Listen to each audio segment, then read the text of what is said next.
Corrie and I have a YouTube channel called Dizzy Brunette Free, and every single week I'm going to be on this channel talking all things beauty and makeup. So this week I'm going to be talking about the best products, I feel in my opinion, for when you're getting ready to take a selfie, so selfie-ready products.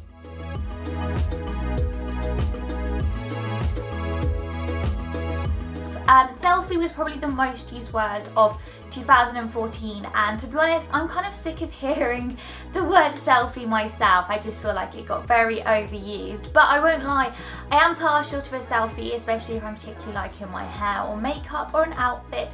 But obviously it's not just about finding the right picture and getting the right angle and choosing the right filter. It's actually about the makeup products that we actually put on our faces before. There's so much that goes into the perfect selfie. So today I'm going to be talking to you about my favourite makeup products. This isn't just for selfies in general, it could be for general photos too, if you're going to an event and you want to look your best on camera. These are some products that I would definitely recommend. So first of all, we're going to talk about foundations, and I would go for a foundation if you are going to an event rather than taking a selfie and there's going to be lots of flashing cameras. I would definitely recommend getting a foundation with a really low SPF in, because SPF in foundations gives a flashback which gives you that white ghost face look and completely kind of blanks out all your features. That is not what we want, because we don't want to be looking like Voldemort on the pictures back from events. So go for a zero SPF, something like MAC Face and Body, or just try and get an SPF like really low foundation. If you do a bit of googling, you will find some. I usually use MAC Face and Body when I'm going out because I just know that I will be safe. If we're just talking about selfies, we're not going to be using a flash because we're using the front facing camera, which means that we can use foundations with SPF in. But what I will say is to make sure you use one that's got a really good coverage, because obviously in that selfie we're going to want to be looking as flawless as possible. One I've been recently using is the Rimmel Last and Finish, and this is the 25, not 24 hour foundation. It's a new one and it's like a high coverage. The reason why I like it, it gives a really good coverage on the skin, meaning that everything's really flawless and evened out.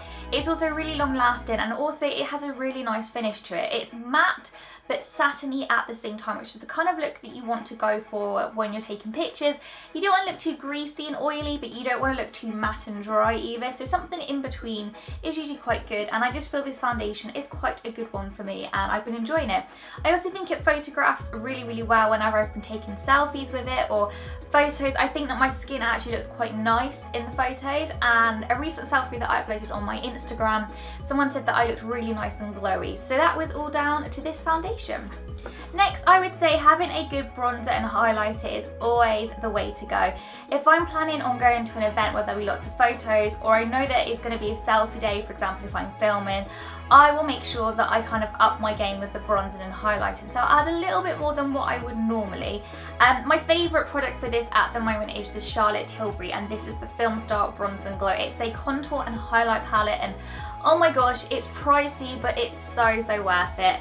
I love it. I tend to contour with this. I use a flat angled brush to just kind of get the hollows of my cheeks and down my nose, and then I use the highlighter palette to go on my cheekbones and down the bridge of my nose. I just find that when you're taking a selfie, if you have the right lighting, it picks up the contour in your cheeks, it picks up the highlight, and it can really show off your kind of makeup. So I always try to put on a little bit more of an effort when it comes to contour and highlighting, and I do that when I go to events as well, because I feel that contouring isn't really something that I would do every single day, because I think it can be a bit too much for day to day, but I feel it is something that looks amazing when photographed, so I always try to make a bit more of an effort. And I would say that if you want to get your serious selfie game on, then you need to get some contouring in there, because that will just completely change things up. Finally, I'm going to go for a lip liner, and this is the Charlotte Tilbury Lip Cheat in Pillow Talk. I have been absolutely loving this recently. It's a really nice nude pinky colour. It's almost your lips but better colour. It's just really lovely and easy to wear. Why I'm picking a lip liner is because I feel that sometimes when you take selfies your features can get a little bit lost, and I think that sometimes my lips can get a little bit lost in the photo, and I've been using lip liners to kind of make them look a little bit more bigger and plumper so that they don't get lost in the effect. And this is just the perfect lip liner for doing it. It makes lining your lips so easy and foolproof, and it's just the most amazing, lovely day-to-day nude colour. So I've been absolutely loving this lip liner. It's been helping me get that almost Kylie Jenner effect without going too over the top, and yeah, absolutely love it. The final thing that I will be talking about when we talk about selfies is the selfie stick.